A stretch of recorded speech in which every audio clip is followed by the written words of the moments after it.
महाराष्ट्र विकास सेनेचे अकलूजमध्ये शोले स्टाईल आंदोलन 19 तारखेपर्यंत प्रश्न मार्गी लावण्याचे नगर परिषदेचे लेखी आश्वासन।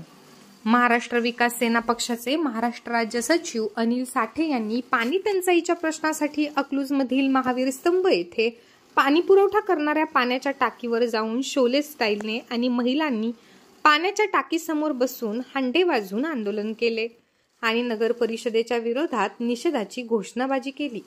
यावेळी साईराज अडगळे, धनराज अडगळे, रेश्मा अडगळे, जया कांबळे, नंदा लोखंडे, सोजराबाई कांबळे, ज्योती सकट, अनिता साठे, उर्मिला खंडागळे, सुवर्णा साठे, रुपाली साठे या उपस्थित होत्या। अकलूज नगर परिषदेच्या हद्दीत असलेल्या महर्षी कॉलनी परिसरातील जनतेला पाणी टंचाईच्या समस्येला मोठ्या प्रमाणावर सामोरे जावे लागत आहे। गेली अनेक महिने झाले जनतेला पिण्याच्या पाण्याचा पुरवठा केला जात नाही। या समस्येवर अकलूज नगर परिषदेवर 2 महिन्यांपूर्वी मोर्चा काढण्यात आला होता। त्यावेळी पाण्याचा प्रश्न तात्काळ मार्गी लावण्याचे लेखी आश्वासन दिले होते।